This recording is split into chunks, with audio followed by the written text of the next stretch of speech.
Well, how do we do? I forgot to save.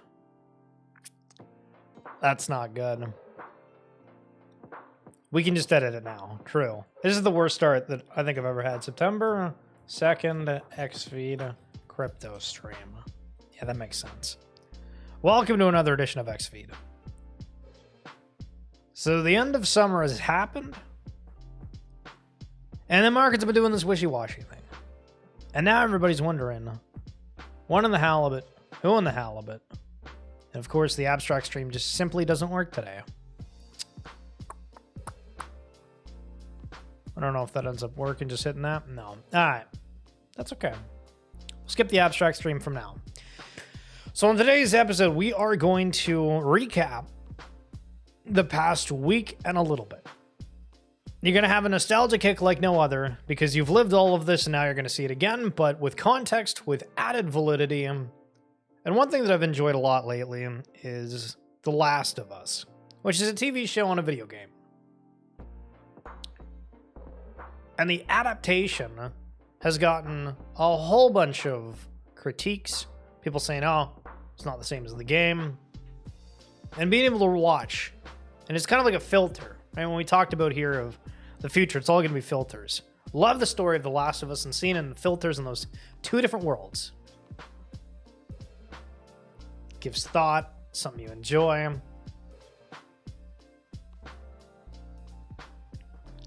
I'm very, very excited for the potential recreation of every strong IP within an open world of some sort. So does the crypto gaming narrative come back? Or is it kind of chalked for now? We'll get into that and everything else. But did you see that the crypto task force that are hitting the road across the US? And this is like for real, for real. So check this out.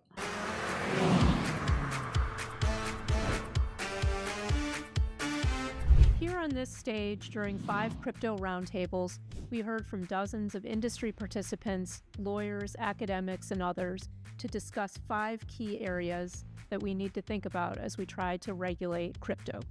We learned so much from those conversations that we had during the roundtables, and we're putting what we learned to use in developing a crypto regulatory framework. We really appreciated the willingness of people to travel to DC to have those conversations with us. But now we're taking the conversation on the road, and we hope that some of you who were not able to make it to DC can join us in cities across the United States. And we hope that especially early stage crypto founders will reach out to us to participate in those conversations. If you are an early stage crypto founder, please check out the Crypto Task Force webpage at sec.gov. We look forward to seeing you on the road. So transparently, while watching this, I just kept questioning, is this an AI voice? Are we being duped? Is this the scams that we've talked about on the stream where they have government officials that are highlighting something cool? Hey, go buy your tickets to this event. Come check it out. You're an early startup for crypto? Oh, okay. But I think it's real. And they're going on a roadshow. Who would have thunk it? Toronto Maple Leafs. If you didn't know, very expensive to get tickets. Apparently, for 300 level regular season for 2 tickets, it will cost you $1,000. Yo, T-Doge, how in the halibut are we doing? So if tickets to go to an event are $1,000 for you and your buddy, respectfully, I'm going to just stay home and watch it on the TV. And we're seeing where ESPN is just having this huge conglomerate of buying up every sporting right. But junior hockey, senior hockey, you ever heard of Flow Hockey? So that's like the site. If you want to go and watch a lot of the lower tier. Lower tier feels like inaccurate, but like the stuff that's not the NHL, you go on there. It's like $200 for the year or $40 a month. $40 a month. Just a reminder, hockey's only played for like half of the year.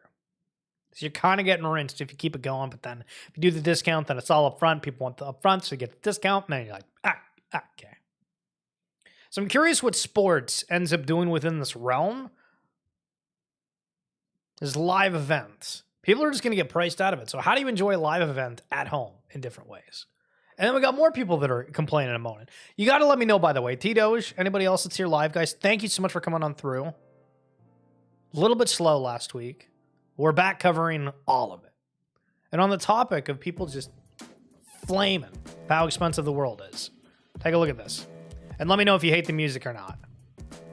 This one's kind of weird, isn't it?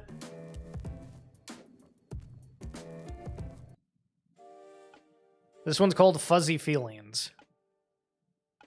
I don't know if I'm feeling fuzzy. The entire restaurant industry needs to be fixed. Dinner for two at a local spot is $100 minimum. True. Then add a 20% tip to that because apparently it's the customer's job to pay the staff with tips. That's $120 for a 1 hour dinner. It's just one of those things. What we used to know and love, it's straying from us. And that's the fiat currencies of the world. So I made this comment the other day. Figure it out before it's consensus. Escape velocity. Yeah, you just got to say bullish things. You got to feel it. You know what I mean? It's a sign. But people are underestimating this so aggressively. So we're seeing the likes of Pokemon cards going like sky high, S&P 500, moon, and gold moon. Everything's mooning. But anybody that's in the industry is aware that all of a sudden, if something becomes consensus and is a surefire winner, flies. And I don't know. People are saying a lot of bullish things on the timeline, and I'm saying, we watch out. Q4 is going to be crazy. So here's one for you. Taylor Jaring. This guy had one of the exclusive one-of-one Mega Mutant NFTs as his profile a while ago. Thinking out loud. Anybody that doesn't know what a Mega Mutant is? Do you know how just ridiculous that sounds saying out loud? Unreal. But this guy co-founded Ethereum? Check out the bio. Ethereum, in quotes, co-founder. True. What did he say? Truth be told, $10 was the most I imagined ETH would reach when we launched it in 2015. So ETH back in 2015. What do you think the sentiment around it was? What about 2016? What do you think the sentiment around it was? Keep going down the list. People are writing everything off right now. And we've seen time and time again, no matter when you came into the space, one collection going crazy, another thing not doing anything. And all of a sudden there's a huge pivot and bam, it's successful. Things you thought, there's no way they'll never come back. Bam. Some random left field. Not all the time, but some of the time.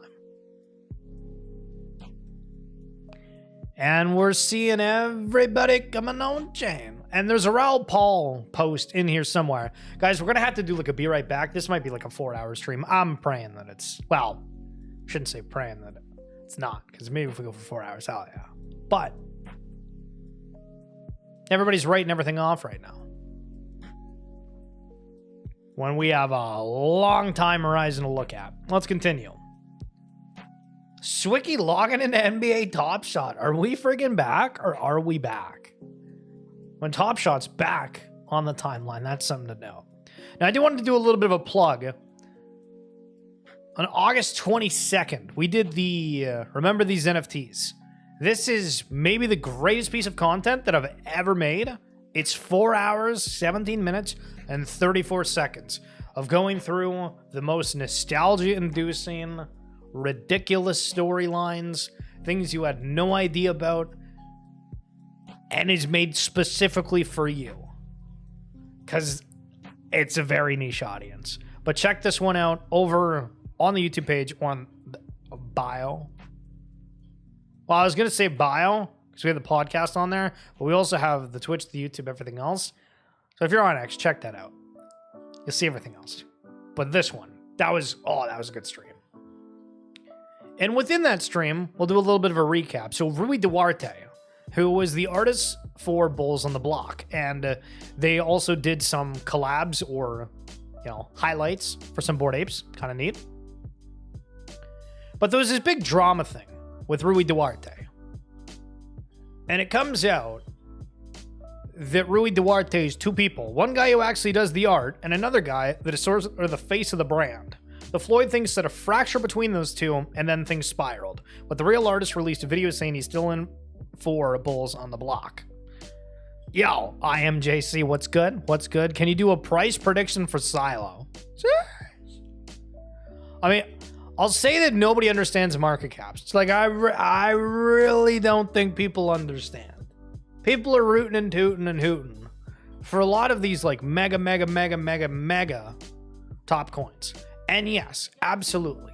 Some of the top stuff right now is naturally going to get picked first because of listings, because of historical things, whatever the hell it may be. But man, when you compare how some of things are just absolute garbage that's out there, and as market caps in which it does, people are underestimating stuff that's like below 10 mil-ish, around there. Because I keep, my thesis is that if you're anything within the space, right, anything's a loose term, but if you're anything, you're about 100 mil market cap. So if you're something, but ain't nobody know what's going on, ain't nobody cares right yet. I mean, you know what I mean? Yeah, you know what I mean? It's one of those things. So back to Rui Duarte, still in it for Bulls on the Block again, kind of this whole friggin' ordeal. But as I said, the Floyd situation sent them back. This is also broken down in that stream. But Floyd Money Mayweather, the boxer, right? You know him? True. He launched an NFT. And then a bit later, he launched another one. And I think he did 3, maybe only 2. But the concept, of course, you got some cool artwork. There's a chance that you can win a pair of my signed gloves. Yo, I'm Floyd Money Mayweather. All right, Floyd. Easy, Turbo. I don't know if any of the accessories, items, etc. were given out at all. Roar? What's good? But Floyd Mayweather, one of the celebrities, the infamous celebrities that came into the space, is on video saying, if you bet on me, I don't lose. And there's all these things about him not being the greatest. He was on a Spaces. I don't really talk on Spaces too much right now, but back in the day I was like sort of active on them. And Floyd was supposed to come on stage. And then some guy showed up and was like, yeah, so he's on his private jet. He's not going to come. All right. I get it. I get it. That's crazy. Unbelievable. Stupid. Unbelievably stupid. True. I gotta pause the music for a minute. Take a listen to this. Take a listen to this. Gotta make sure it's volume's up. True. I think if we don't IPO in the next 2 years, I'd be disappointed in myself too. Hold me accountable. You're here for. If we don't IPO in 2 years, hold me accountable. I can't. We got some like high aspirations here. What's going on with Pudgy Penguins? Also, a little bit of a comment here for Pengu Treasuries. How much have we talked about treasury companies and people just wanting to waffle up all of the crypto and NFTs? And do we see the resurgence? You know, it's down real bad right now. I think crypto gaming guilds. Does that make a huge resurgence amongst some of this other stuff? When we see the institutionals coming in, trying to scoop stuff, what does that look like? Oh, yeah. Maybe some of these crypto guilds. We'll see. Back to Luca Nets talking about. I can tell you without like saying, I can say the demand for a Pengu treasury strategy has been insane. Probably in the last 3-4 weeks, I've had probably $1 billion+ in capital reach out to us over a various. $1 billion for a couple of fat penguins. Unbelievable. Unbelievable. You just gotta love it. Now, people might not be a fan of the Pudge the Penguin. True. But does historical art play a tune? Play a little bit of a tune in your life? Damien Hirst. This goes around culture. This goes around fitting in. Wow. Fitting in is a loose term that you might not even feel like you fit in somewhere in your life right now. But if you were a part of the crypto space back in the day in 20 21, 22-ish, sometime within there.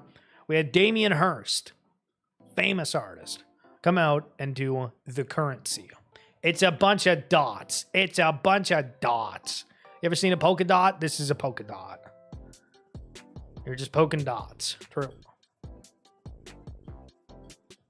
Then it was, well, you can burn digital to get the physical. And then if you keep the digital, we're going to burn the physical. I think there was all these reports and concerns of, oh, this guy got help with it, and it's not him that did all the dots. It's him and an assistant doing it. Remember, 10,000. Wait, was it 10,000? I don't actually know. That is a really good question. Do they even does he even show the NFTs on his timeline? Probably not. Oh, hi NFT. Here's more info. And they must have had some AI generation on this. Roar, what's up? We are good. Cannot say the same of Web3 and crypto. It's running like the guy in that 1917 movie in the battlefield while mortars explode. Wow. Wow. Okay, Roar. I like the passion. Does this take us like elsewhere? But yeah, I mean, these are, there's just a bunch of different ones. This might not be 10,000. Oh yeah, no, it says 10,000 right there. Just read the screen. Duh. True. Okay, so check this out. This is like your super impactful rich guy that people look up to and has X notifications on for him. This bull market does not end with 82% of the surveyed by Morgan Stanley saying they do not own cryptocurrency. So if you're on audio, it's got a chart between 22 and 25, like years 2022 to 2025. And on the bottom of the chart, in 2024, 69% selected I do not hold any cryptocurrencies. In 2025, it jumped from 69 to 82%. I do not hold any cryptocurrencies. You know, I was starting to feel like I was getting rejected over here. You know what I mean? 82%. Damn. Sentiment's trash. Yo, Trolly McTroll, you gotta start like slinging insults or something. I hate that you come in here and you're just like nice and not a troll. That's a red, buddy. So amongst the last week in news, okay? And also, guys, if you're here, what's going on? We're going to be streaming more. We're going to be trying to have longer streams. If you're like, yo, listen, we're sipping on some chai tea latte right here. If you want to get me like a chai tea latte on Twitch, if you have Amazon Prime, you get a free Twitch Prime. That helps me out. If you're on YouTube, if you go to the channel and you hit join, it's like $2.99 or something a month. You buy a chai tea latte a day. Listen, hell yeah. But we're going to be back. We're going to be streaming more. We're going with the markets. We're going with everything. We're following along. And we're documenting history. It's cool. So amongst the past week, the Football Fun app took over the timeline. So like Damien Hirst, you had to be there to experience what it was like in the cultural moment. The cultural moment of Football Fun is that you're sitting there scrolling the timeline and a couple of people that you follow are suddenly saying, I've made thousands of dollars in a day for buying soccer player names. And you're like, nah, that's criminal. But it's criminal because it's true. And these are some of the examples. Nathan had the $100 I deposited on Football Fun is now worth $1,200. Oh, okay. Not too bad. Don't get mistaken. Football.fun is a Ponzi, but it's a fun Ponzi. Higher. And then Pranksy, one of the big minters of Bored Ape Yacht Club. Very notable name within the space, says, could have got into Football Fun sub 3 mil market cap. Oh, so back to our conversation about market caps, sub 3 mil. For anybody that understands market cap, That's tiny. That's also where Silo is. But they shilled the shit out of me and put me off for life. So somebody trying to say, hey, come. They don't want it. Well, that's tough. But apparently saying they were beyond rude, not signed any exclusivity. So he doesn't have to do it. I don't know. But Rudo, so football.fun is basically a gameable predictions market. Have seen multiple people hitting $100,000 challenges in a few days. Overall market cap of players is sub 100 mil. There's your validation. Anything that something is around 100 mil in crypto, this guy sounds like he's smart, highlighting the fact that this one is sub 100 mil, still opportunity. If this comes even remotely close to Top Shot, new millionaires will be birthed in a few weeks. People will soon realize how big prediction markets can be. All speculation on chain, multiple markets, infinite upside. Apparently getting $153 per user, which is 19x what DraftKings is, and it's only got 5,300 users. So there's such a conversation around Web3 of having mass adoption and success. I mean, football fun, whatever, has been the talk of the timeline for an entire week off 5,000 people. That's it. When I posted this, I bought 79 shares of Lamine Yamal, which is like the new Messi, for anybody that doesn't know, for $12 on football.fun. 11 days later, those 79 shares are worth $217. That's a clean 18x from $12 to 217. Then they're revalidating with the market cap and opportunity. The total market cap for all players is only 86 mil.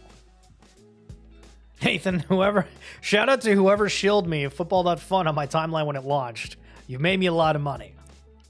Oh, look, what are we back on the conversations? And speaking of money, so this is Orangey. This is maybe one of the funniest clips you'll see, so just take a breather, because this one's going to be great. So Orangey is an ex-Fortnite pro. He's got some crazy clips. He's a part of some of like the biggest championships in the world, and he kind of transferred over from doing content on Fortnite, etc., to doing crypto meme coin content. So he does a lot of, if you look at meme coins and like how to do $1,000 in a day, whatever, that's him. So here's the clip. I remember I poured myself a bowl of Cocoa Puffs and I went into the bathtub, filled up the bath bomb, and I was just eating cereal. What the fuck? First night as a millionaire again.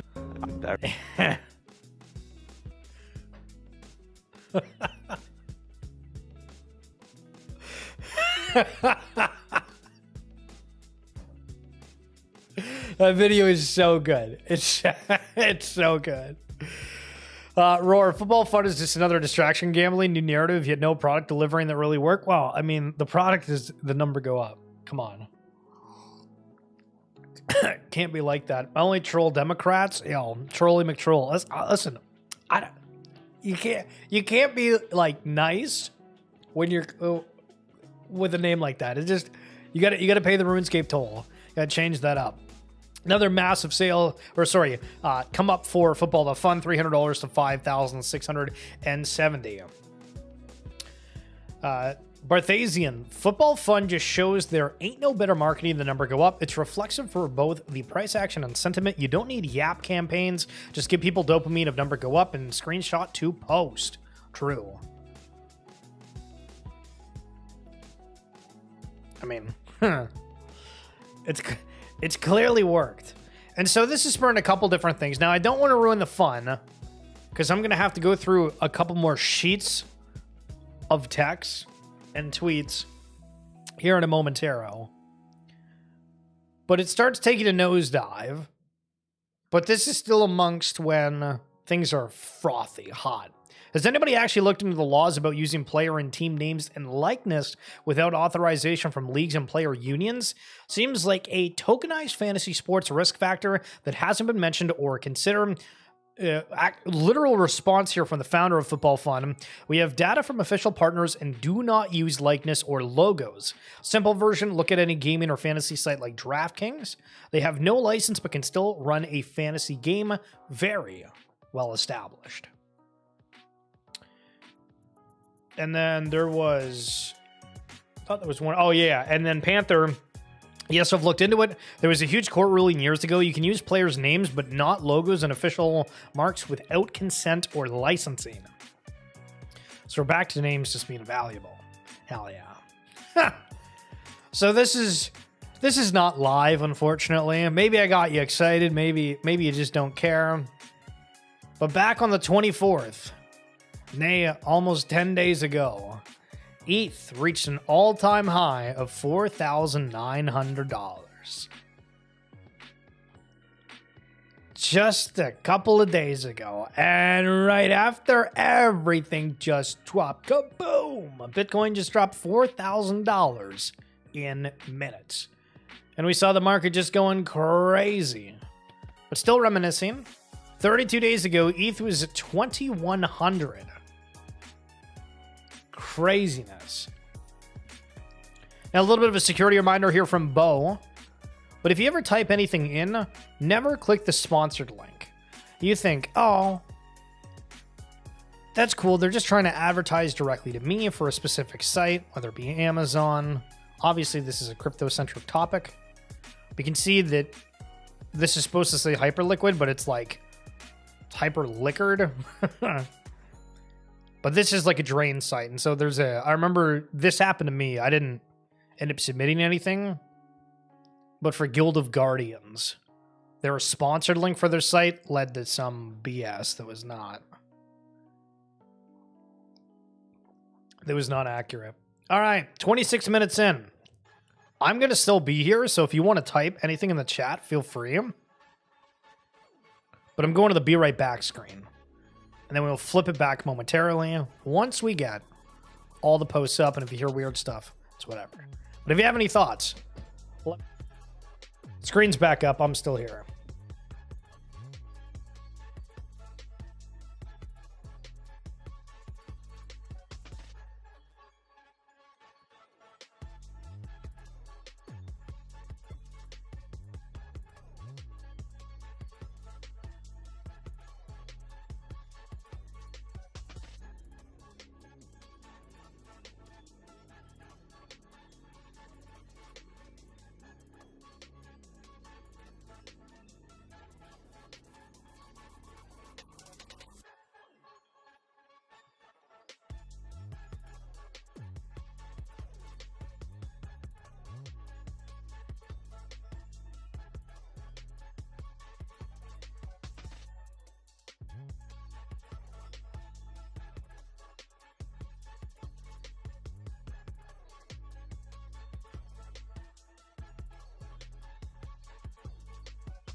Just to double check, I am here. We're vibing out. I'm bringing up a couple more tweets because we have a lot to go over. Just a quick reminder, if you do enjoy these streams, more of them are coming at you on YouTube. $2.99 a month is the subscription fee. I don't know if it actually does anything, but if you want to support it, hell yeah. And then on Twitch, if you have Amazon Prime, guess what? You get a free Twitch Prime. Drew! That helps me out just a wee tiny bit. Oh, do we talk about the Pudgy Penguin and the loan situation? I feel like we're going to have to. True. And today we did drop the pawns from the Plague. Do you know the Plague?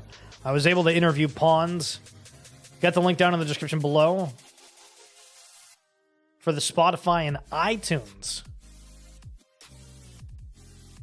variations of the podcast.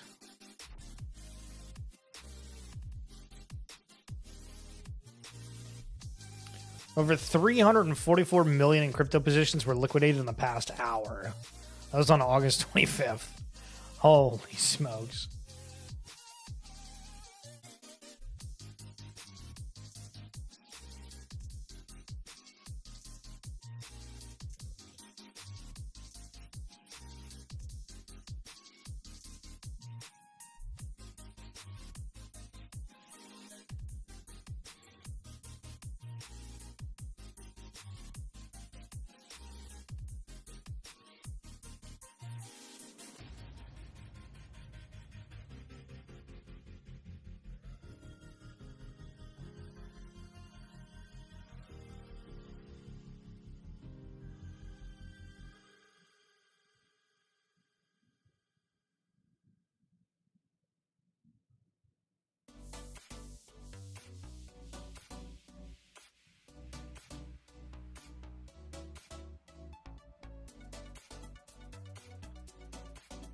I'm going to try to take a minute so we can just, like, not have to have a pause again.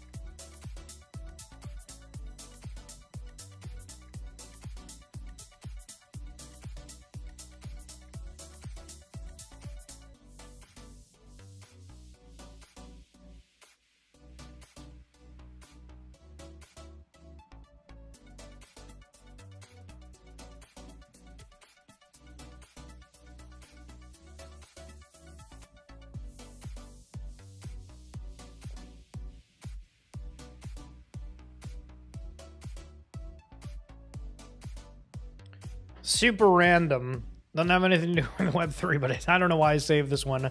It's been revealed that Cracker Barrel spent $700 million on their rebranding. To date, they've lost $143 million in stock value. And they ended up resorting. What a dumb. That's just friggin' dumb.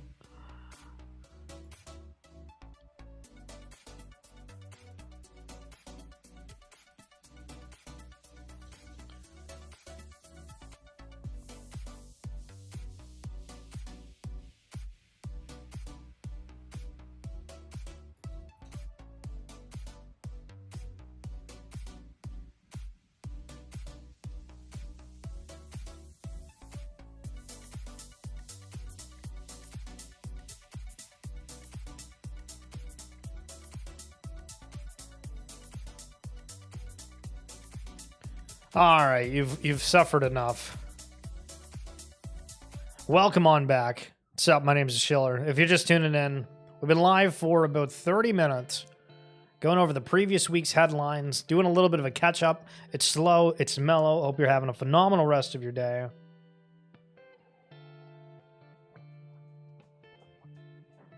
So where we just left off a second ago was talking about how Bitcoin went down $4,000 in a couple of minutes.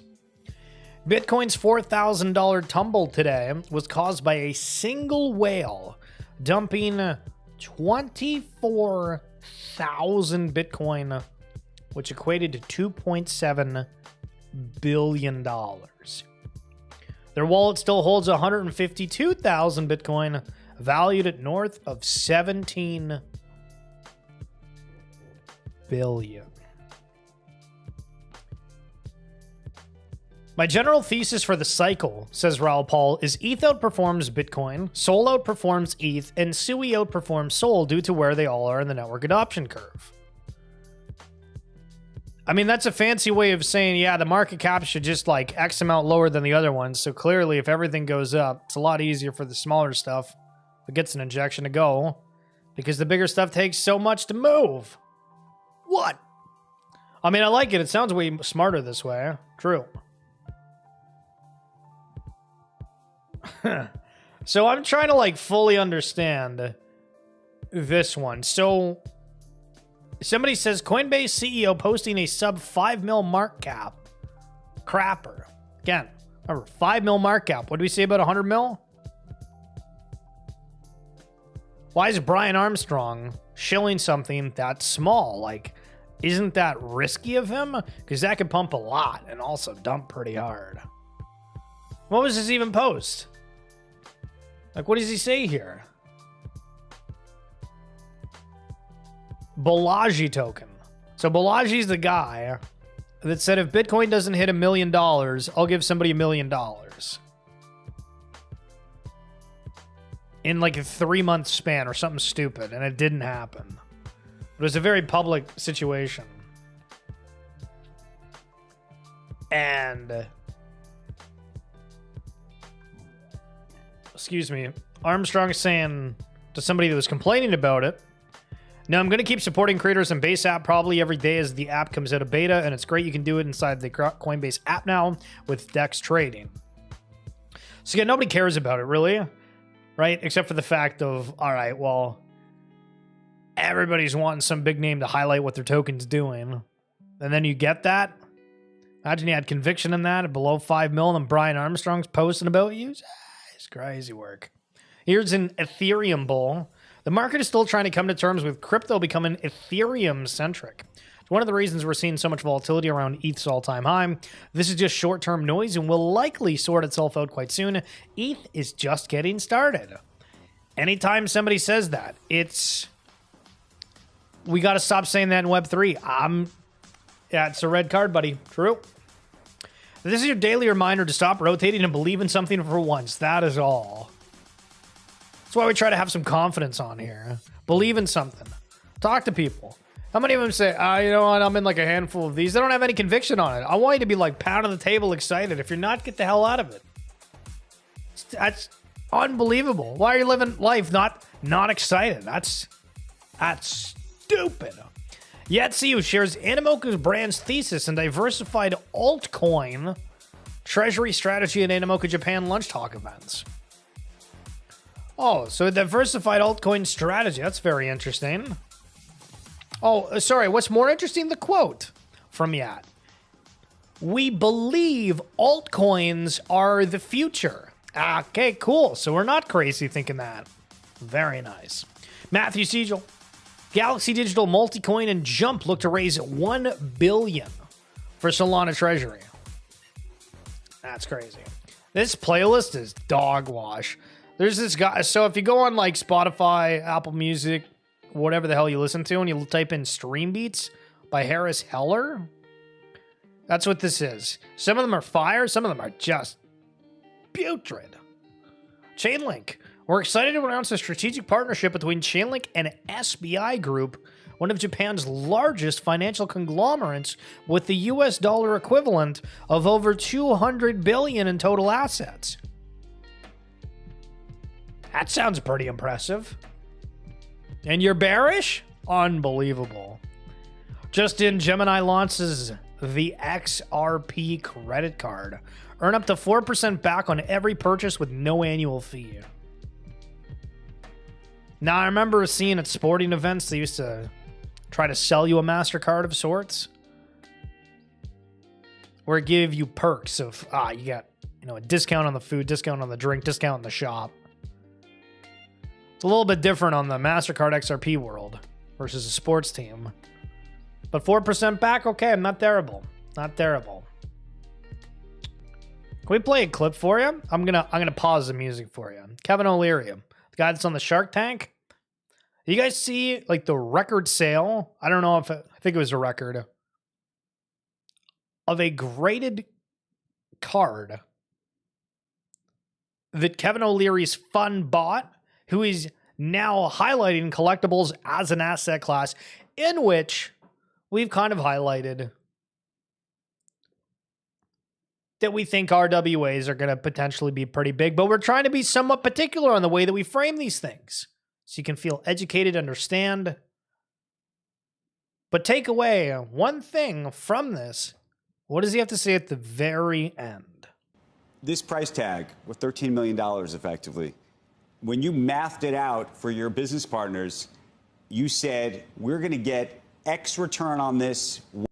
I'm going to play the video again because I want to preface this and always give a little bit of extra context. So this is a 2007 UD Exquisite Collector Kobe Bryant Michael Jordan dual Loggerman auto. One of one that's a graded 6. So it's a Kobe MJ card. When you mathed it out for your business partners, you said, we're going to get X return on this when? What are you even looking at in your mind? I don't think this piece will come to market again during my lifetime, Andrew. It's going to be a part of an index that I'm going to continue to grow along with my partners. We look at it no different than our Bitcoin holdings, our Ethereum holdings, our gold holdings. For me, this is going to be a 5% weighting in my portfolio, maybe more. I don't see it any differently than any of those other asset classes. However, it's a lot more fun. The people I'm meeting in the hobby are truly crazy. It's all about fun. If you're not having fun, you're not doing it right. Just in, SEC postpones its decision on the Wisdom Tree Spot XRP ETF. So if we can make this as plainly as we can make it plain, there's like 60 ETFs that are being paused or withheld that can get approved October, November area. When people keep talking about this Q4 rally, yes, we're following sort of like a trend, but you also have to be like cognizant of there's like a rhyme and a reason because we've seen what the ETFs have done to Bitcoin and Ethereum. It's elevated both of them significantly. And back to the market cap argument, where is XRP comparatively to the other ones on there? And there's other ETFs for not just XRP, Solana, whatever it is we conversed about a little bit earlier.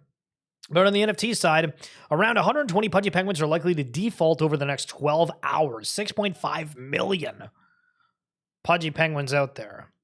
ETH has gone up and down.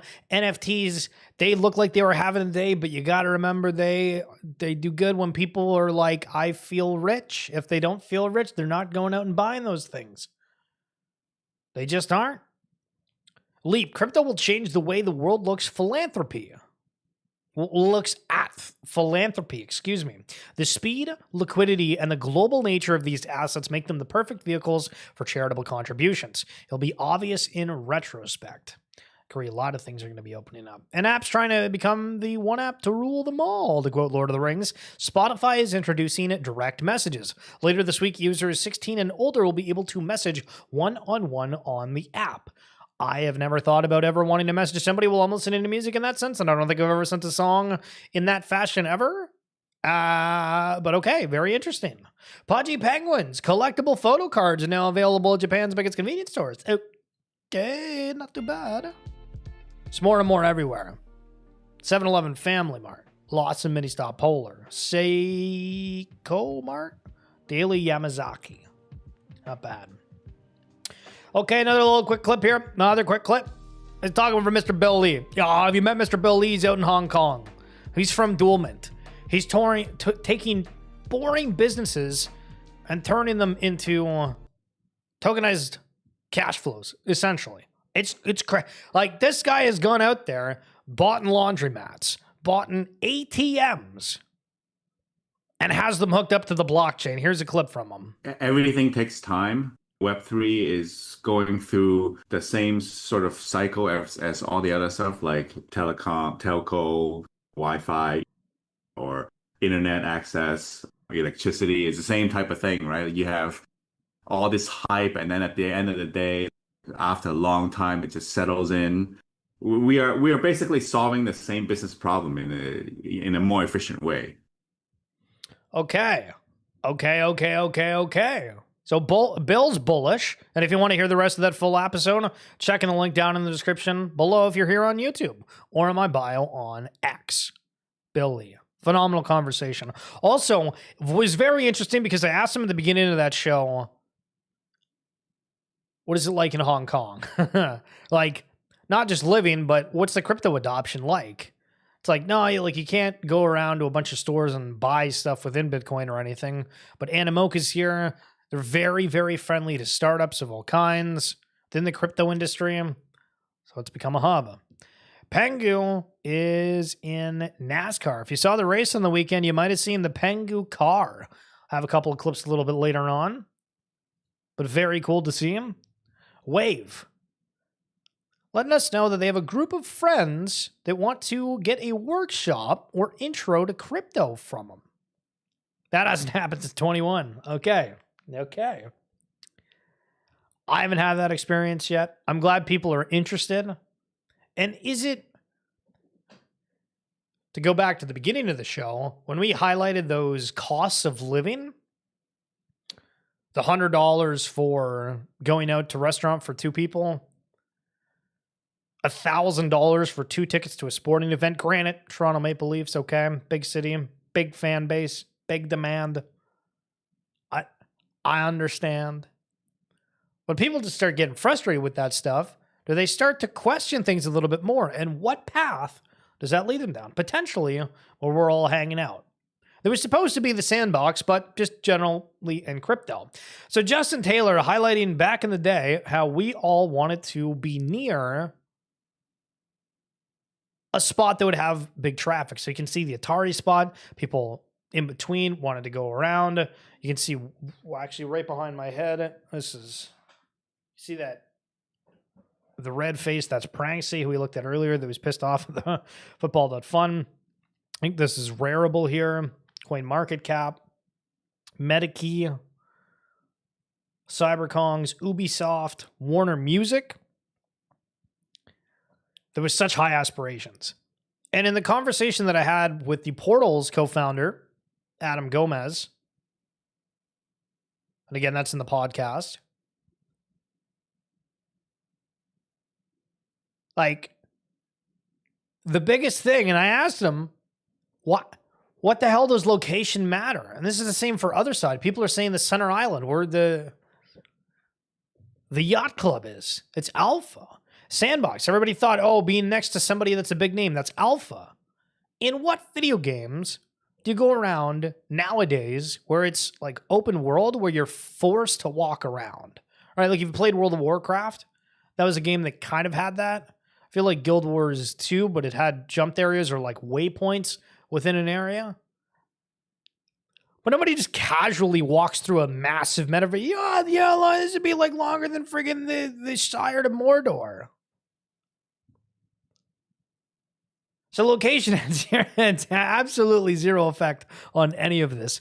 Somebody sold the Gucci Bored Ape Yacht Club Coda necklace for $1,251. Remember, there's a lot of complaints about this because obviously it's Gucci, but people's like, we don't know about the quality. It's kind of him and Han there. Respectfully, of course. Respectfully. That one's kind of meh. Is this one any good? This one's called Otter Funk. Nah, that's... Nah.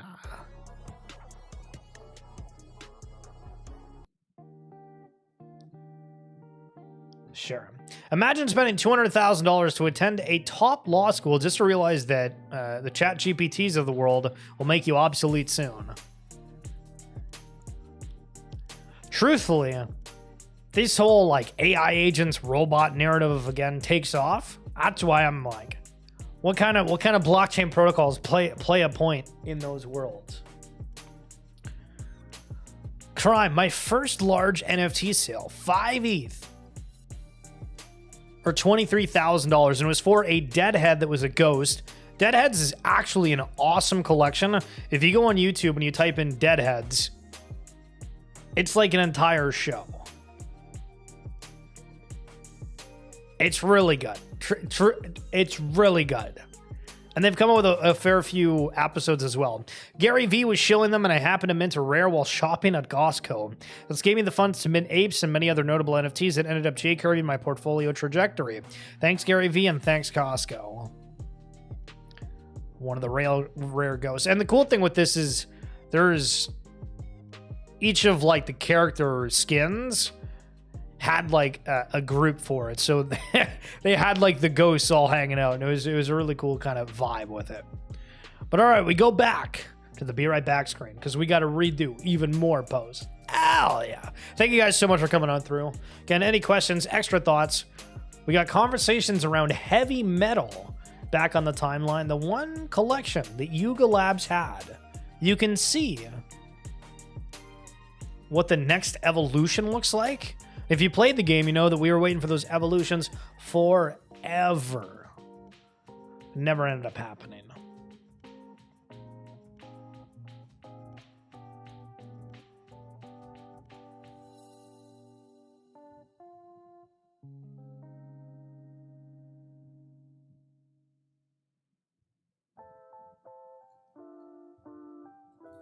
We're also going to take a look at that Balaji token that Brian Armstrong posted about, and what you thought happened after he posted was probably accurate. Give you a little bit of a free one on that.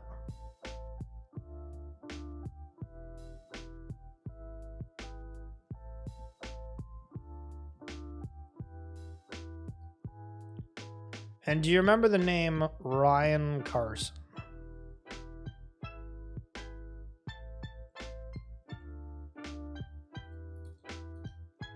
Because we're going to go into that and give you a crazy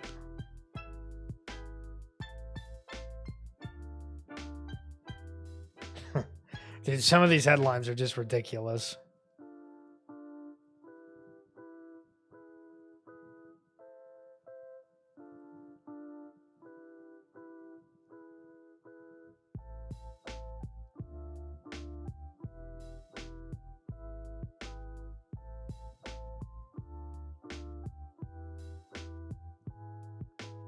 Or the X account, Web3.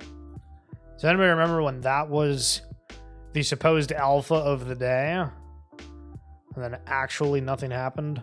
Gonna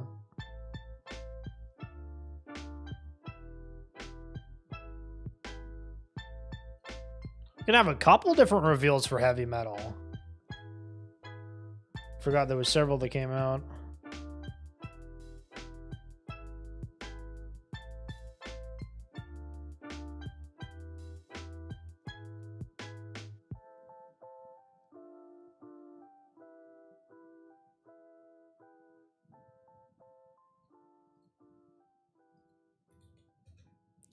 Also, you guys have to let me know if the blocking of staying live with this, because I can't do like a bajillion tabs. The computer just fritzes.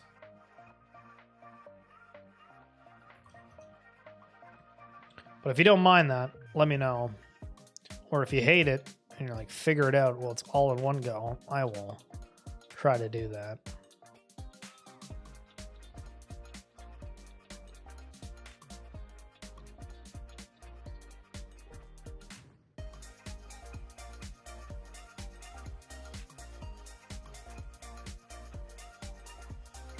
There was a lot of drama around Sandbox. I totally forgot this happened. It's almost like nostalgic for me. It was a week ago.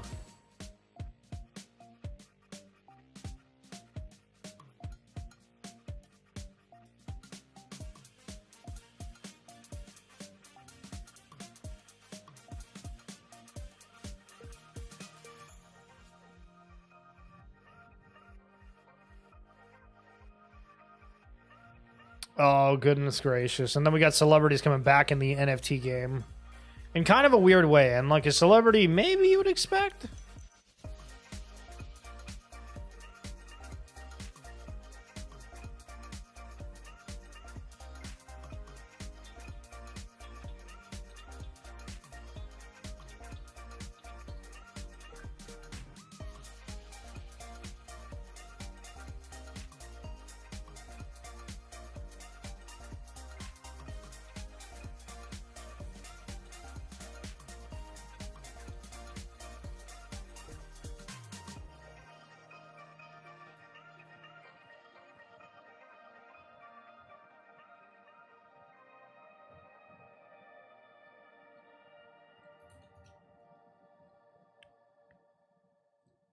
What's up? All right, we're back at it.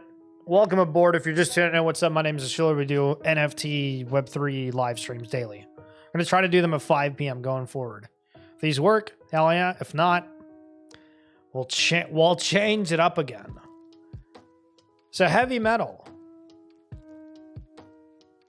Do you guys want to rewatch some of the ridiculous videos? Oh.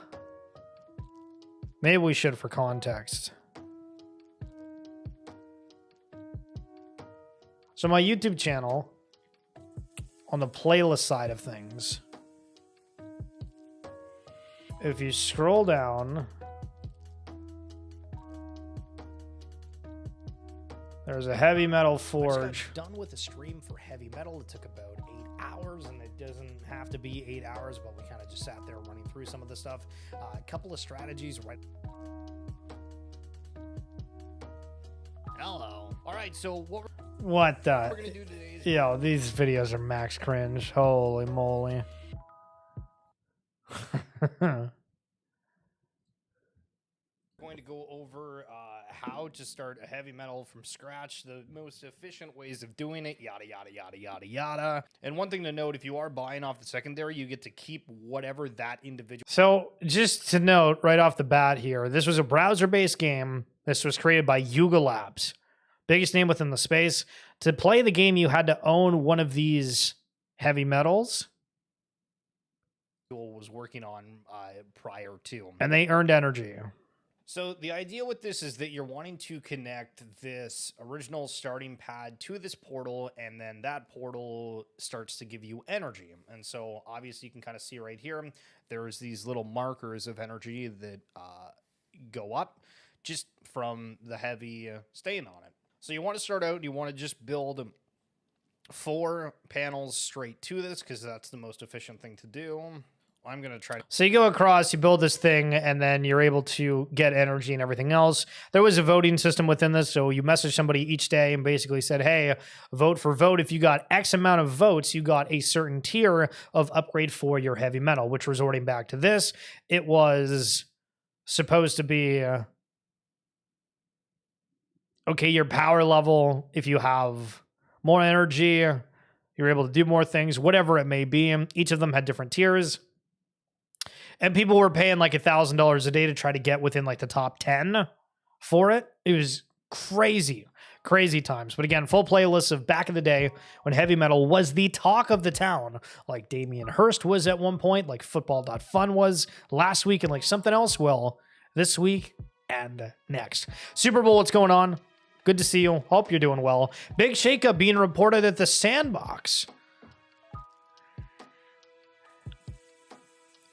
If you looked at all the major brands that wanted to do something within Web3, and we don't hear anything about it, then we hear this news of some Sandbox changes. Ooh, timeline ripe to respond. Over half of employees are being laid off.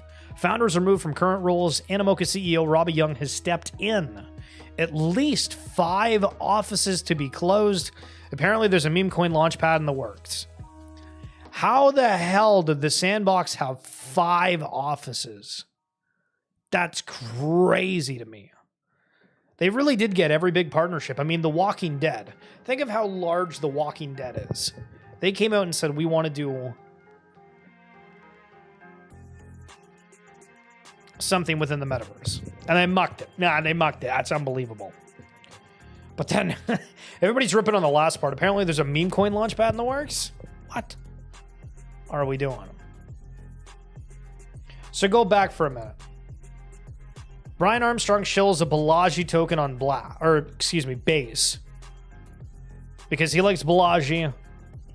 Bunch of people respond to him saying, why are you responding or highlighting a token that is a 3 mil market cap? After Brian Armstrong shilled the Balaji token at $2 million, Zora had 3 days of higher volume, with the peak reaching over $10 million in 24-hour volume on the Balaji token alone. But yesterday, volume collapsed again with 700,000 24-hour volume on the Balaji token. So again, from 10 million volume to 700,000 Big decrease. And under 5 mil for the entire platform. If you subtract the Balaji volume from yesterday, it looks like volume on the platform is even lower yesterday than the lows before it launched. Even with the combined power of Coinbase, Base, Brian Armstrong, Jesse, and Balaji, this platform can't attract volume. This is the casino where liquidity goes to die.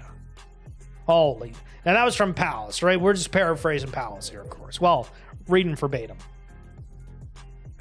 But it's interesting to note, like, those are massive, massive names. But does that mean that people are actually getting smarter in the space? A lot of people have said that, right? Oh, everybody what's in crypto, they've gotten smarter on their adoption. They know it's garbage. They can sniff it. They can smell it when something's bad. Maybe it's true. So somebody posted a tweet about, remember when Kevin Rose used to do spaces to make you collect POAPs? And they mucked it up because it was Ryan Carson. Somebody corrected them, and then they clearly deleted the post and reposted it. Red card for not remembering right. But people were fiendish over things. You listen to a space, get a free POAP. It was a proof of attendance protocol. I've done an interview with somebody that's built POAP Studio, which they've hosted a ton of massive events for celebrities. Again, the RWA SegMints Podcast down in the link in the description below. Talk some banger people. ABC News 2 weeks ago, retired from music, Iggy Azalea is a crypto entrepreneur. So if you didn't know, she did a coin, I forget what it was called, but you could actually go out and buy like cell phone plans, minutes. it was like a literal like cell phone service. It's crazy. So Web3, do you guys remember this account? Coming soon. This was an account that just popped up out of nowhere. Everybody started retweeting it, highlighting it. This was over a year ago, by the way. Hasn't posted like anything. We'll see if it's got anything else below. August 28th. It's just starting to spam this. Out of nowhere. They're doing some pre-sale. Like, obviously, I'm not buying it. But that account came out years ago for it to just say we're doing a token on Solana with like nothing. I mean, what? I don't know if hacked or like that's the amount of effort we're putting into the space, because holy. Heavy metal again. I had one of these, the Reavers. I thought they were so cool. Kind of glad that I didn't end up keeping it. I'm gonna be like transparent in that regard. But I do think that they overall look kind of cool. The U.S. Department of Commerce says, in quotes, "We are cementing our role as the blockchain capital of the world." Hell yeah. So the Kong token, CyberKong, is one of the OG collections. Everybody's just asking when airdrop, when are we getting some free coins? If you've spent $10,000 on Ethereum NFTs in 2023 and later, you're in. Sugar. Probably like, damn it. How do I go and check? I don't know if I spent that much in 2023. Which is crazy to think about as well. Why would we do that? It's all magic. But 2% of the supply is going to be airdropped for that. So if you were active buying NFTs, guess what? You're gonna get paid for it, baby. Curious how much it is. Mutants are insane. Confirmed. Other side, they finally have the 3D avatars for mutants. If you know, they got slime, drip, drool, facial augmentations of sorts. So it's a little bit harder to get them into the world, but now they've done so. So all the Sandbox news comes out, and people are twisting the story left, right, and center. They're saying the Sandbox is affirmatively shutting down. It is over. And so the PR whirlwind just gets out of control to the point that Sandbox feels like it's got to make a public statement. Response to recent news about changes at the Sandbox. Media reporting about recent updates at the Sandbox has included various inaccurate or out-of-context claims, despite the fact that we provided some of those outlets with information and clarification prior to publishing. Below are the major points. The Sandbox's co-founders Arthur Madrid and Sebastian Bourget have transitioned to new strategic roles. Both of them remain deeply involved in the Sandbox and its ecosystem. Arthur is now the chairman of the Sandbox, and Sebastian is the global ambassador, a role that fully enables him to represent the Sandbox online as well as in conferences and events around the world. Robbie Young, CEO of investments at Animoca Brands and one of the directors of the Sandbox, has been appointed as CEO of the Sandbox. Robbie is a founding member of Animoca Brands and also a member of its executive committee.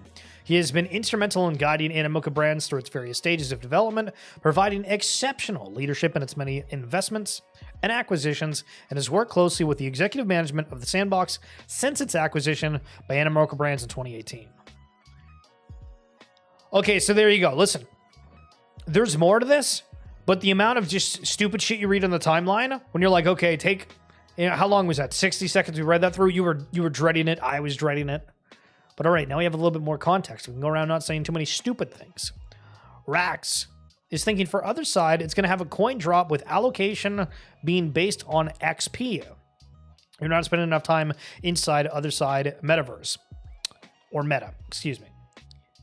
So a couple different points with this. I agree that there's probably a good likelihood, and I don't mean just for other side, but other gaming experiences as well, that if you are active, you can end up reaping the rewards. Cambria was a game I played. Obviously, it had a little bit of funds you could put into it to kind of like play the game passively or get points passively. But if you grinded the game, you still could do a lot.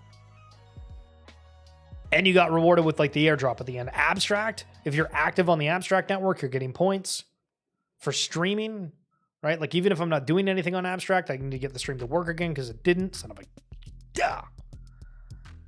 a gun. But just participating in Web3, you'll find some cool things that happen. Matt Rife. Yeah, like this Matt Rife, the comedian.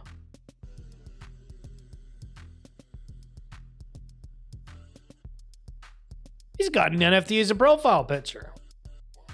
And he highlighted, just got my first dog. $17,000 for a pixelated dog. Name one person that had fun playing Sandbox. Hodl Hill. Yeah. Hodl Hill has popped by chat a couple times. They like the Sandbox. True. So Thread Guy had the guy from one of the people from Story Protocol on. And the quotes here, from Bieber to fixing meme coins with IP coins via IP World. I saw some other thing where they're wanting to have a Legoland of IP. We know that Futureverse is partnered with this. Sounds like a lot of hoopla and big names for the sake of it. Does it have any weight? You be the judge of character and listen closely to what they have to say. How much, to one of your earlier points, how much volume in IP is actually being traded on Story? At the moment, it's 200,000 transaction volume at the moment. I think the app that you should kind of start watching on top of Story, right? Let me give you two apps. One is a company called RWA Protocol, registered and tokenized Justin Bieber's music pieces to BTS music pieces to Blackpink music pieces, and I think in a month you'll see. I mean, it's a little bit of that next week, a little bit of alpha next week. You'll see a big news from there, and then in a month you'll also see a huge amount of catalog coming. So you'll see, not just this $10-20 million Justin Bieber's to Blackpink music. You'll see much bigger volume there. And then the other app that I'm also feeling very optimistic about is called IP.world. So what they do is, I think at the moment, meme coins lack legitimacy layer. What I mean by that is everything from Chill Guy, for even actually Pepe, it's actually made by a guy called Matt Fury, right? And he didn't make any money, right? Right? A lot of the meme coins are actually ripping off IPs from the IP holders, and then after you pump it, I'm gonna give you some money. That's kind of that's kind of the how it's working. But I don't think it's ultimately sustainable. IP holder, IP creator was the one who created it, and actually, if you start compensating the IP holders for the meme coins, you'll have much bigger IPs coming onto the meme coin world and actually, make the pie much, much bigger. So what IP.world does is You can create any IP coin. You can have a baby shark coin. You can have a Okay, so we'll stop for a second. Yo, JW, best Web3 channel on air. Yo, thank you, appreciate it. But what does he have to say here about music catalogs coming on chain? The fact that the IP holders don't have rights right now. What does that look like if that ends up getting enforced and there's a way that collectively as people, we say, okay, we want those individuals behind that to be rewarded for it. And so this might be maybe the most important clip of the stream. Just thinking of if they've actually solved a way to do that. But let's listen to the rest of it. It's another minute to go. There's a IP called Evil Larry, which was a big TikTok cat, right? A few years ago. That's actually registered in the IP.world. You can create that meme coin, but actually with social media handle, and if you verify, the creator can claim significant amount of the transaction fee volume of that IP token, IP coin, and also you can get a big percentage of the token supply with the lockup period. So, and then it's a win-win case, and you can actually have that creator shill and evangelize that IP token, right, with that verification layer. And then actually the meme coin generates actually has now legitimacy, right? So that's kind of, and then it already is doing about $70 to $80 million market cap. It's been only like, less than a month. And it's all been growing very organically. So what does it look like when we go from everybody's against Web3 to every brand is actively shilling their coin or whatever they're working on? Binance founder CZ says, avoid selling the crypto dip. Is CZ the hero that we need? Maybe. All right, we're back to bringing up more posts again. If you're just tuning in, thank you so much for coming on through. Live streams 5 p.m. Monday to Friday, maybe beyond if the market gets heating up again. But a week ago, we were doing 2 streams a day. Huh. The first post that I go back to is talking about the big crypto structure bill coming up.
All right. We're back.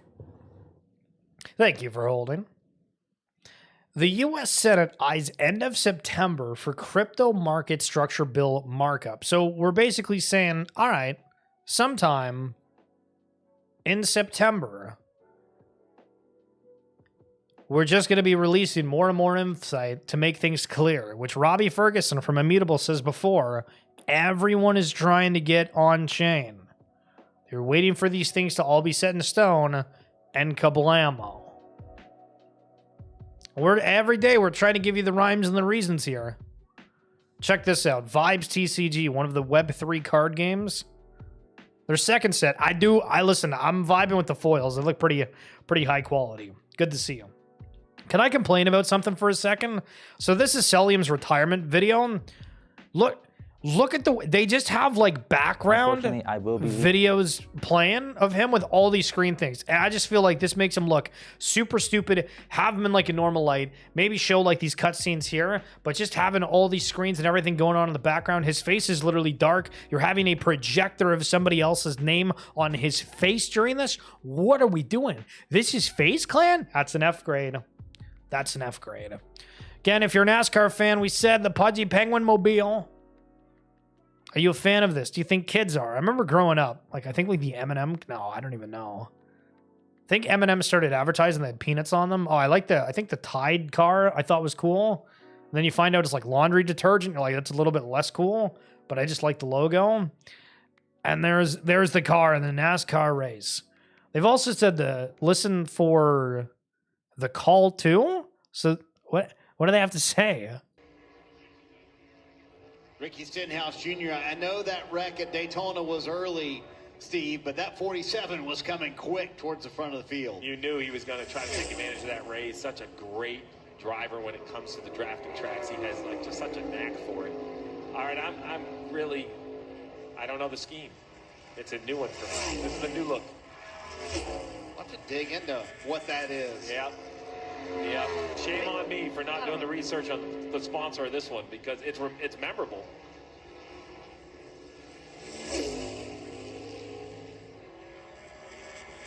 You know, Jeff, we talk about getting your Darlingtons.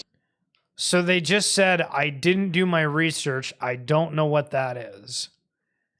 Nah, that's such a good clip. Oh, that's fire. It's like back in the day when you were watching an NBA game and they randomly see NBA Top Shot that. Oh, it gets your blood pumping. Holy.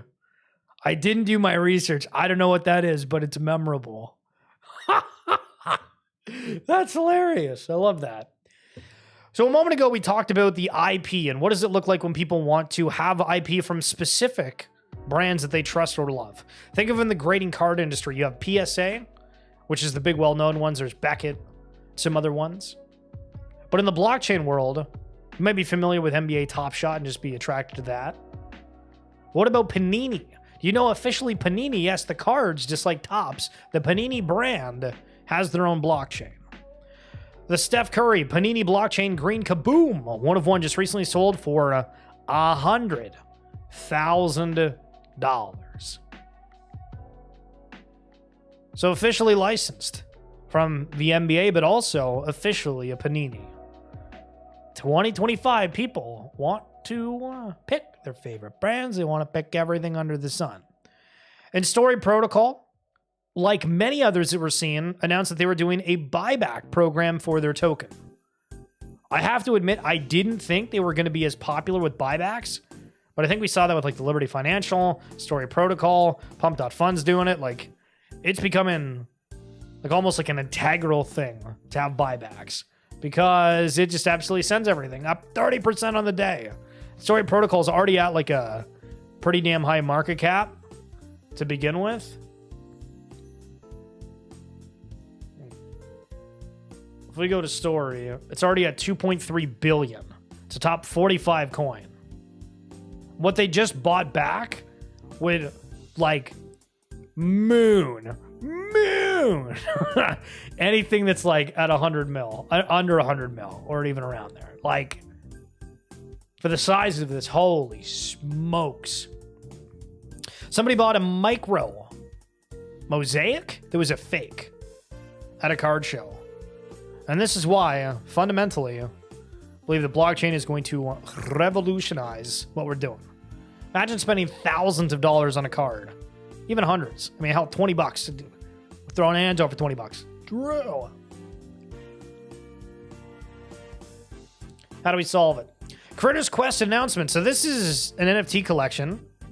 They've acquired What Is This Studio? How do I know what is this studio? Because I was able to actually interview the founder or co-founder, Nick Grossman, on the RWA SegMints podcast. So this coming across my timeline I thought was sort of interesting. Critters Quest announcement, an important acquisition today. Wits is another company that I invested in about 18 months ago with Good Morning Capital. Is built an amazing and innovative digital X physical trading card game platform. Easy to roll up to expand the total addressable market and onboard many new users. So how many people are going to try to get within the cardboard realm? Now, to be transparent, and I would honestly love for you guys to listen to the podcast again in the link in the description down below if you're on YouTube or my bio on X. There was two things that were big takeaways on the episode, and I don't want to ruin all of it for you, but I'll give you like two of the nuggets, because I know some of you guys are never going to listen, and that's a red card, but next time you go for a jog, go for a run, try to throw it on. He said that it's actually not that hard to get on the Epic Games Store, although teams make it seem like it's a really, really big deal. And then on a personal takeaway, I was super, confused with his positioning on the card game as a story itself. The mechanics, the artwork, all of that looked fine. But when he started explaining it, and you'll hear it in that episode, he starts going on about how their storyline for the game is kind of in representation of Ethereum came out at this time, and this is to represent Bitcoin, and it was like a crypto-based lore, but it was for characters that had fantasy names. So one thing would be called something and it's supposed to represent this, and everything he showed from the, because we're on video chat, right? We're on video chat, and so he's showing me some of the sealed packaged products that they have, and I was like, all of it looks good. The design, all of this stuff looks crazy good. The ideas behind it, generally the aesthetics look good, but I'm like, I'm lost on the story. I need a better story. So we'll see if Critters Quest ends up doing anything for Wits here. But again, interviewed Nick Grossman not too long ago, and it was pretty, it was pretty insightful. Yo, Snazzy, are NFTs back or NFTs dead? Until we feel rich again, they're dead. Well, unless you're Disney Pinnacle. VGF, you ever buy one of these Disney Pinnacle pins yet? I haven't. Listen, the timeline's trying to get me to FOMO every day, saying, oh, look, it's Leia. I forget what the two-leg tower things are called, but I remember playing Star Wars was it Battlefront? Yeah, it was original Battlefront. And some of the snow islands, and there's that energy field off to the side that you can blow up the energy field. Shit was magnificent. And then the Wakas? No, not the Wakas. What the hell are these things called? The bears. I don't remember. Anyway, $1,500 on a digital collectible from Disney. Okay, the IP, Star Wars Disney official. Can you get the can you see the theme we're going for here with the intellectual property? Now we have a few friends that went hard, and it kind of turned me off, to be honest. Oh, really? To each their own. I had somebody that sent me their page. And it's cool at front, but I actually do really like the fact that Top Shot gives you a visual experience. So I think the pins could do better. So this, I shouldn't laugh, but I'm laughing. So the Bored Ape documentary comes out the other day, and they're selling them for, access to the film for $100 a pop. And I'm like, holy smokes. I'd be hella down to buy it if it's $20, $30, whatever. I think Doodles was $8, but they decided to go for $100 each to see this film. And this is a fully produced, if you're friends with a decent amount of people within the space, you'll recognize a large majority of people within the flick. But within this, they're trying to recoup film, and I'll be I totally get it. I still think they should have gone a lot cheaper. But as part of the $100, they gave out a Bored Ape, and the person immediately sold it after they won it. Jesus, Murphy. Fun little lore. So this Steven Tornado, I'm saying it wrong, but they made a post saying, never thought I'd type the sentence, look at how cute this paint scheme is, but Ricky Steinhouse's Pudgy Penguins car is changing my world. And it got 104,000 views, and you just know Pudgy Penguins, everybody's responding to it and showing it. And this is probably that person's first raffle ticket, yeah. This is probably this person's like first exposure to the craziness or world of Web3. And I don't even know how long would it take you to understand, okay, this is something to do with blockchain, or for Pudgy Penguins, have they hit it enough that like your average person, if they try to look into it, they won't get smoked in the face with all the Web3 terminology right away? That is the question. Now I'm going to do this again, but as you guys can see, we're going a little bit longer for these streams, and that's a trend that's going to continue. Except we have to catch up on an entire week. So VGF says, oh my God, just a week. What are we doing? What are we doing, brother? So let me bring up more posts on the side so you don't see kind of a whacked out trend. Oh, we got like a close-up video of the Pudgy car. But do we see anybody else enter the NASCAR race? And then instead of us all hoping floor prices raise and we want to win against each other in that realm, we can do so in the field of sport. Whatever it may be. True. True.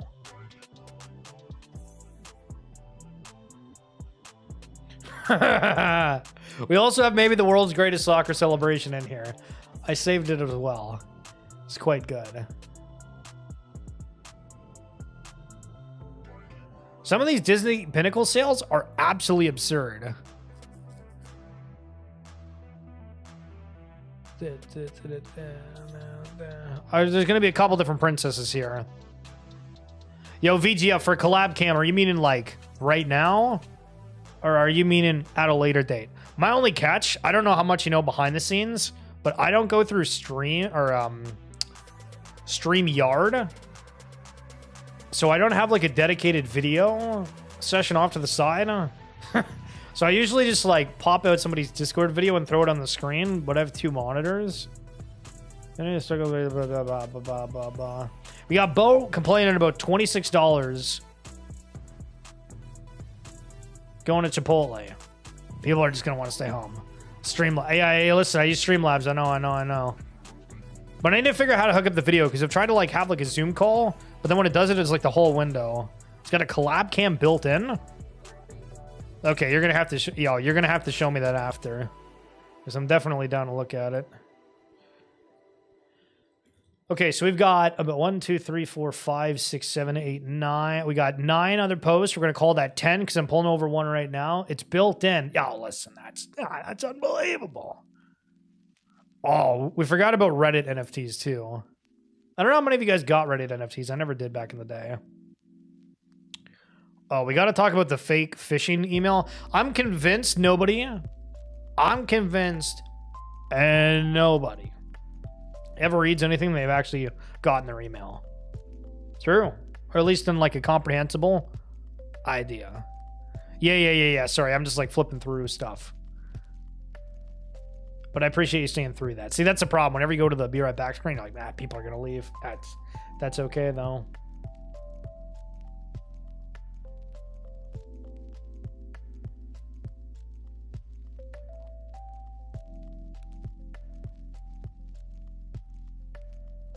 Going to have to talk about more token burns. Seems that everybody that got into Liberty Financial early did quite well.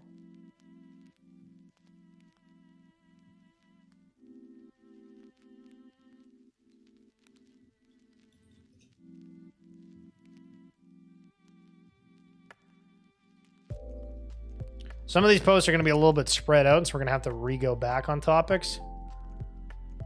Because stuff of... Okay, there is some absolute fire in this.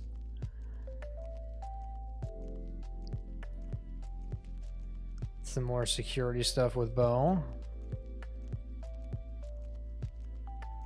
Oh, so this is... Okay, so we're basically back on stuff for today. Oh, yeah.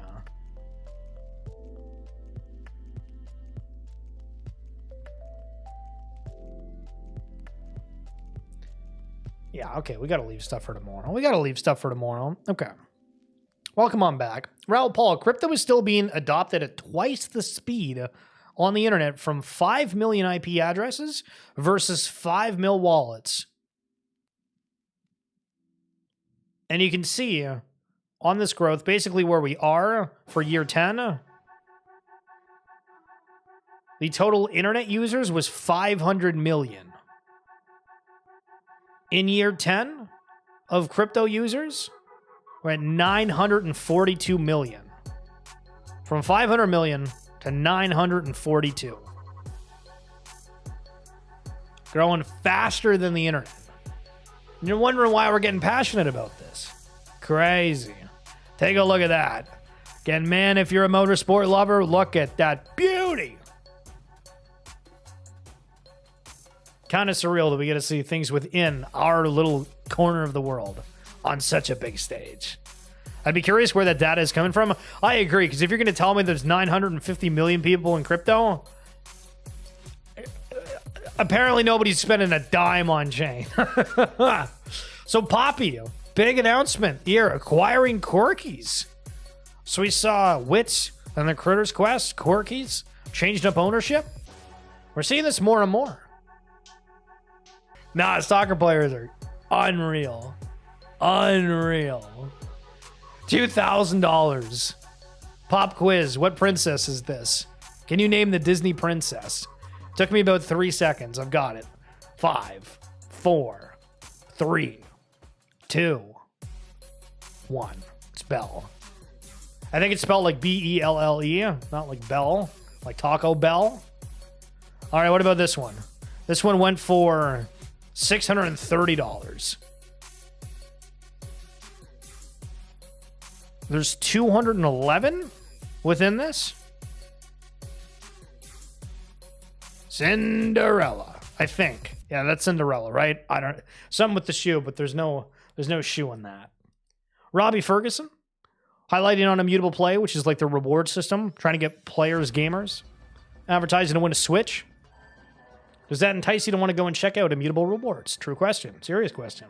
The reason I don't really think Pokemon cards are in a bubble, says Moon Overlord, is most of the normie comments I see are just begging the Pokemon company to print more cards, and they just aren't. The entire sector is just being re-rated. Can I be as transparent as possible for like 60 seconds, maybe longer? My biggest fear is certain things that we think, we're kind of on the fringes of, there's like stuff here, but like we haven't had anything that's like a true success yet, to it actually, like, things being completely re-rated, right? Like, as an example, and I know this is an obvious one, but like when Luca Nets took over Pudgy Penguins, like that collection went from like basically starting to fall to being re-rated as, okay, this is a success. And think of Sui. Over the past, I don't know, what, couple of months it became mainstream. Before it became consensus, before it got re-rated, it probably hovered for a long time within a range. But when you have certain coins, NFTs, collectibles, sectors, whatever it is, when things get re-rated, oh man, you do not want to miss when it gets re-rated, no matter what it is. Escape the city, they said. It'll be fun, they said. And as we watch a horde of cars stuck on a highway, potentially having to go to a washroom, or out of gas, and stuck for hours. Yeah, I'm going to stay home. True. Reddit rugged its NFT community and they're not taking it well. Wonder how the guy who paid $700,000 for one avatar feels. $700,000. What?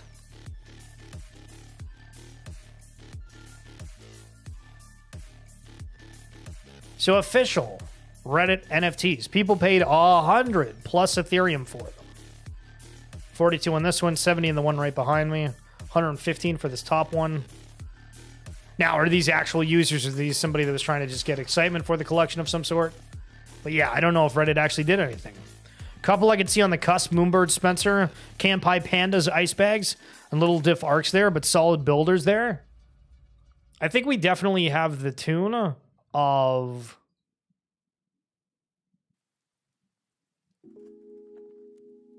a lot of very genuine people are left. And now it's just people that are in the space that need to be introduced in a positive mantra to these others, and or these collections to offer something that's more than just an online community. Because I would say, for argument's sake, a lot of these have done things that are very similar. So there was a big hoopla because for FC Barcelona, apparently one of their email lists got leaked. Allegedly, it wasn't just the future pass. And for as an update, if anybody doesn't know, FC Barcelona made, I think, one of their only exclusive deals within Web3, with Futureverse doing Future Pass. So it's called Barca.pass. I forget what the hell it is. Yeah, BarcaPass.com. Scoring an official FC Barcelona wallet. Step into the future of fan experiences with Barca.pass, a new way to connect, collect, and engage with the fans and club you love. Unlock fan identity. They're going to do avatars and whatnot. I think it's super cool. This is connected to Silo, one of the reasons we talk about it a lot. But we got to talk about something that's not good. And they posted a mass email to everybody that was on this list saying, dear person, FC Barcelona is proud to present an exclusive opportunity for our fans, a free digital collectible inspired by our historical goal masterpiece in a way immortal. It's going on down, my head's kind of in the way, excuse me. This release is strictly first come, first serve, with only 99 collectibles available. So if you paused for a second, was like, why the hell would they send a mass email to everybody saying there's only 99 collectibles and having such FOMO language for FC Barcelona? That would be one of the companies that would want to go for mass publication production of said piece and not trying to go and just have one single piece that is worth a lot, because they'd want everybody to be included, right? So there's all this news hoopla again about this email list getting compromised. And I agree that's super shitty. But please to God, read these emails. And if you're falling for them, oh my goodness. You can always tell there's always a trail of some sort. 95% of the time.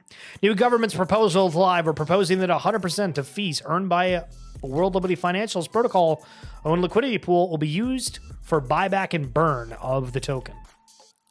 Ton of people starting to do that. It currently costs more than $20 to make a transaction on Ethereum.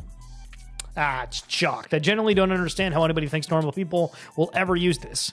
And they won't. I mean, honestly, all these apps and stuff, they're on these layer 2s where no gas is involved, but you're also going to have those, 5% of people that are wackos, weirdos, where, not to say that we're techies, because I wouldn't call myself a techie at all, but I can make my way around here. Bouncing for a bit, hit me up in Discord or something after if you want to catch up on Slaughter. Oh, hell yeah. VGF, appreciate you coming through. Hope you have a wonderful day. I checked out your stream the other day. You were with a person. You guys were doing AI prompts or something? I watched for a little bit. Hope to see you on the timeline again soon. Medea, FC Barcelona, on the same topic. They're the new sponsor. Do you know what Medea is? It's like home appliances. You want a new laundry machine? You want a new oven? That's what they do. It's like the LG, but Midea. You can see that on FC Barcelona jerseys. This is where we are headed. And so this is kind of a meme graphic of a coin that says pay double or nothing, and it's a coin flip. And you can either pay for your Nike shoes, $400, or you can get it for free. So again, $400 or free. And let's say you have a 50% chance of it. Does that get people intrigued, risking it for the biscuit? I think so. Yo, CoinMarketCap, is your X account hacked, or what's going on here? Says Bo. So CoinMarketCap having just a generic message, and they've replied saying, no. This is us. This is us. True.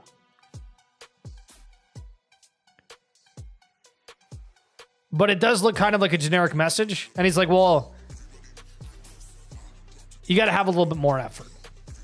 And I kind of agree.